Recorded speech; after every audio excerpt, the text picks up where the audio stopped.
नमस्कार दोस्तों, welcome to learning the process. आज हम पढ़ेंगे class 9th history chapter 3। Chapter का नाम है Nazism and the rise of Hitler. इसकी क्वेश्चन आंसर करेंगे। हमने डिटेल्ड एक्सप्लेनेशन इससे पिछली वीडियो में कर दिए हैं, आप उसे प्लेलिस्ट में जाकर देख सकते हैं। चलिए शुरू करते हैं। क्वेश्चन 1 से describe the problems faced by the Weimar Republic. देखो क्या क्या वाइमार रिपब्लिक ने यानी जर्मनी ने प्रॉब्लम फेस की थी, ये हमने देखना है। पहला तो ह्यूमिलेटिंग ट्रीटी ऑफ वर्सलीज। वर्सलीज में फर्स्ट वर्ल्ड वॉर के बाद जो ट्रीटी होती है उसकी टर्म्स जो थी जर्मनी के बिल्कुल बहुत ही अगेंस्ट थी और पूरी तरह से जर्मनी को कर्जे में डुबो दिया था। ठीक है, 6 मिलियन जो पाउंड्स थे उतना कर्जा उनके ऊपर हो चुका था। अब इकोनॉमिक क्राइसिस हो गए थे, इतने ज़्यादा हो गए थे कि मतलब वो बैग भर भर के लेके जाते थे तो भी उनके जो है खाने का एक ब्रेड नहीं खरीद पाते थे। वो इतनी ज़्यादा महंगाई उनके वहाँ बढ़ चुकी थी, उनके मार्क का प्राइस जो था नीचे गिर गया था। Political issues. अब पॉलिटिकल इश्यूज क्या थे, जैसे कॉन्स्टिट्यूशनल इरेगुलरिटीज थी। अच्छे से कोई कॉन्स्टिट्यूशनल आर्टिकल 48 जो था प्रेसिडेंट को बहुत ज़्यादा पावर दे चुका था, जिसकी वजह से बहुत सारी परेशानियां हो रही थी। और नेक्स्ट क्या था कि कोई भी उनको सोल्यूशन नहीं मिलता जो पार्लियामेंट्री सिस्टम से जो उन्होंने वहाँ पे बनाया था, उससे इकोनॉमिक क्राइसिस में कोई भी मदद नहीं मिली। तो ये था प्रॉब्लम। नाउ सेकेंड क्वेश्चन है, discuss why Nazism become popular in Germany by 1930। कैसे हुआ आपको। अब हम देखते हैं जर्मनी को जो था फर्स्ट वर्ल्ड वॉर में क्या हो गया था, वो हार चुका था। ठीक है, बहुत सारी हार्श टर्म्स लगाई गई थी उसके ऊपर। ठीक है, जर्मनी के ऊपर एलाइज ने बहुत सारी टर्म लगाई थी और ट्रीटी ऑफ वर्सलीज के तहत उसको बहुत एक्सप्लॉइट किया भी था। Due to the great economic depression of 1929। देखो दूसरा पॉइंट ये है कि 1929 टू 1932 अगर आप आगे देखोगे तो इकोनॉमिक डिप्रेशन यूएसए में शुरू हुआ था। इस वजह से बहुत अनएम्प्लॉयमेंट की प्रॉब्लम हुई थी यूएसए में। ठीक है, और बहुत सारी और भी जगहों पे इसका इफेक्ट पूरी दुनिया में पड़ा था बेसिकली। तो नेक्स्ट पॉइंट ये है कि एडोल्फ हिटलर जो था वो एक उनकी बुक थी, नाम ये था मेन कैंप माई स्ट्रगल। ठीक है, ये जर्मन भाषा में मेन कैंप यानी मेरा स्ट्रगल, जिसमें बहुत सारी चीजें लिखी थी, प्रिंसिपल लिखे थे नाजिज्म के बारे में कि किस तरह क्या रूल होंगे, किस तरह से ये काम करेगा नाजिज्म। ठीक है, हिटलर बहुत ही अच्छा ओरेटर क्या होता है, बोलने वाला, वक्ता, जो बोलने वाले बहुत अच्छा बोल लेते हैं जो लोग उनको ओरेटर बोलते हैं। वो मोटिवेट करता था जर्मन लोगों को और बहुत अपने तरीके से ज्यूज के अगेंस्ट भड़काया उसने लोगों को, और बहुत सारे जर्मन लोगों के बीच में हेट क्रिएट किया। जर्मनी को डिफीट होने के का एक कारण बताया उन्होंने कि जो ज्यूज हैं ये भी एक जर्मनी की डिफीट का कारण है। ठीक है, फिर दूसरा क्या आ जाता है हमारे पास कि जो नाजिज्म है वो पॉपुलर हो जाता है जर्मनी में बाय 1930s। क्यों? क्योंकि यहाँ पे जो पब्लिक गवर्नमेंट जो थी वो फर्स्ट वर्ल्ड वॉर के बाद जो बनी थी वो कोई भी प्रॉब्लम जर्मनी की सॉल्व नहीं कर पा रही थी। इस वजह से जर्मनी की जो नाजिज्म था वो पॉपुलर होता गया। ठीक है, तो पेक्युलर फीचर्स क्या थे, फीचर यानी विशेषताएं क्या थी नाजी थिंकिंग की, क्या वो उनकी खासियत थी। उनके पास एक बिलीफ था। पहला पॉइंट क्या कहता है कि हायरार्की एंड लेबेनचराम, ये हमने चैप्टर में पढ़ा था, इसका मतलब होता है लिविंग स्पेसेस। इसमें एक बिलीफ था नाजी आइडियोलॉजी का, मतलब कि सबसे ऊपर रहेंगे आर्यन, उसके बाद बाकी चलते रहेंगे। हम नेक्स्ट पॉइंट में पढ़ते हैं। जर्मन आर्यन जो थे टॉप पे रखे गए, ज्यूज जो थे सबसे नीचे रखे गए। जो पूरी अगर रेस की एक लेडर बने, एक सीढ़ी बने, तो उसमें सबसे नीचे रखा गया ज्यूज को। ठीक है, नेक्स्ट है कि they believed only the strongest, मतलब उनका विश्वास ये था कि जो सबसे मजबूत और ताकतवर होगा वो ही सर्वाइव करेगा, रूल करेगा, और वो मानते थे आर्यन ही ऐसा कर सकते हैं और कोई नहीं कर सकता ऐसा। नेक्स्ट क्या आ जाता है हमारे पास, new territories must be gain, मतलब उनका ये भी एक सोच था कि नई नई टेरिटरीज को हमें एक्वायर करना है, हथियाना है, जिससे हमारी क्या है नेचुरल रिसोर्सेज की पावर बढ़ जाएगी।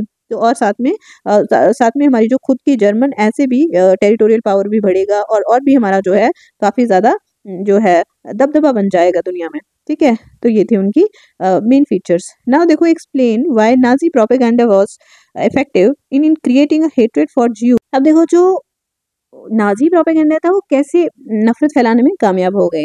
उन्होंने सबसे पहले हेट्रेड किसके लिए नफरत फैलाई थी, ज्यूज के लिए फैलाई थी। इन फेमस फिल्म्स बनाई थी, जिसमें सबसे पहले आती है एटर्नल ज्यूज। ये बहुत ही खराब जो है फिल्म बनी है जो ज्यूज के अगेंस्ट है, उनको बुरा दिखाने के लिए इसमें कोई कसर नहीं उन्होंने छोड़ी है।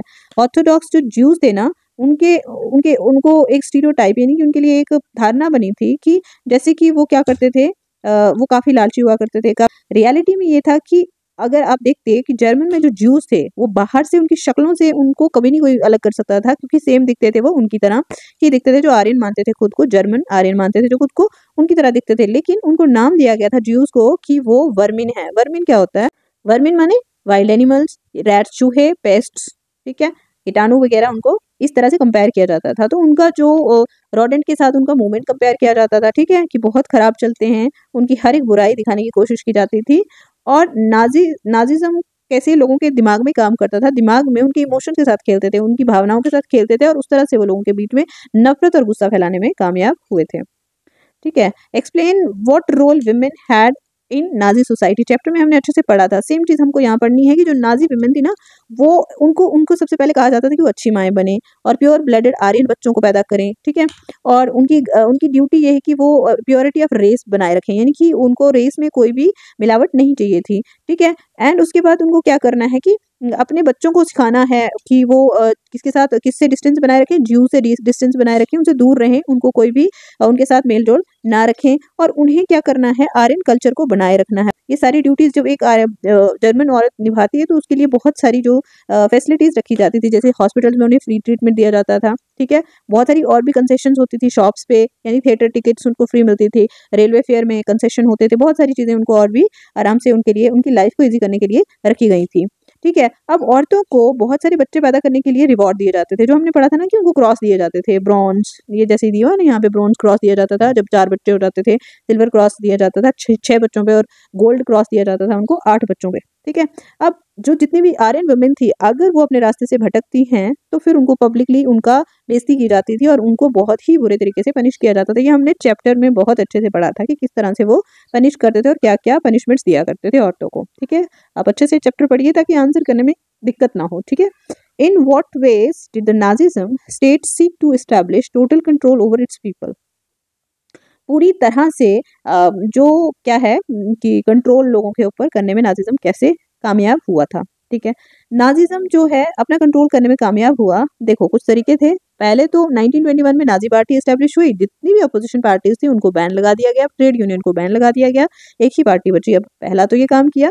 दूसरा कि एडोल्फ हिटलर की जो बुक थी मेन कैंप यानी मेरी स्ट्रगल, ये किस लिए इस्तेमाल करते थे कि जो ब्रुटैलिटी यानी कि जो भी वो भयंकर भयंकर हरकतें करते थे, जो कार्य करते थे, वो मारने का, काटने का, या लोगों को गैस चैम्बर में जाके जलाने का, उनको वहां पे खत्म करने का, उसको वो उसमें जस्टिफाई करने की कोशिश करते हैं। और दूसरे जो थ्रू आउट जर्मनी जो था एक डर का माहौल बना दिया था कि लोगों को मौत से पहले कितनी बार ज्यू लोग मरते थे, और भी जितने भी नॉर्थ जर्मन आर्यन थे वो सबको मौत के घाट उतार दिया जाता था या फिर निकाल दिया जाता था। ऐसा उनका जीवन बहुत ही कष्टमय हो चुका था। हिटलर जो थे, अब उन्होंने क्या किया कि जितने भी सपोर्टर थे उनके, उन्होंने क्या किया था कि वो हेट्रेड, नफरत को फैलाते थे जर्मन ज्यूज जो थे उनके अगेंस्ट, जो ज्यूज थे उनके, और उनके ऊपर वो ब्लेम लगाते थे कि जितनी भी बुराइयां देश में हैं वो सारा उनका कारण कौन है, ज्यू लोग हैं, ठीक है। अब हिटलर ने ग्लोरीफाई किया एक्सट्रीम नेशनलिज्म, अपने देश के लिए बहुत सारा प्यार, कॉलोनियलिज्म यानी कॉलोनीज बनाओ, जैसे ब्रिटिशर्स ने हमारे यहाँ भारत को कॉलोनी बनाया, इसी तरह से वो भी फेवर करते हैं कॉलोनीज को। फिर वॉर यानी युद्ध, मिलिटराइजेशन, खूब सारी मिलिट्री होना चाहिए आपके पास। एंटी ट्रेड यूनियन आइडियाज भी उन्होंने काफी ज्यादा प्रीच किए थे, ठीक है। उन ही क्लियरली डिक्लेयर्ड, उन्होंने पूरी तरीके से डिक्लेयर किया था कि जो जितनी भी ट्रिटी ऑफ वर्सलीज थी उसकी जो टर्म्स थी वो अब मानने को तैयार नहीं थे। आफ्टर जनवरी 1933 वो पूरा डेमोक्रेसी का जो फैब्रिक था, जो धागा है, वो खत्म कर दिया पूरी तरह से। अब हिटलर डिक्टेटरशिप वहां पे इस्टेब्लिश हो चुकी थी। तो इस तरह से हमारे ये जो क्वेश्चंस हैं हो गए खत्म। तो मिलते हैं हम नेक्स्ट वीडियो में आपके नेक्स्ट चैप्टर के साथ। तब तक के लिए आप लोग पढ़ते रहिए, आगे बढ़ते रहिए। धन्यवाद। हाँ, लेकिन अपना फीडबैक देना मत भूलना।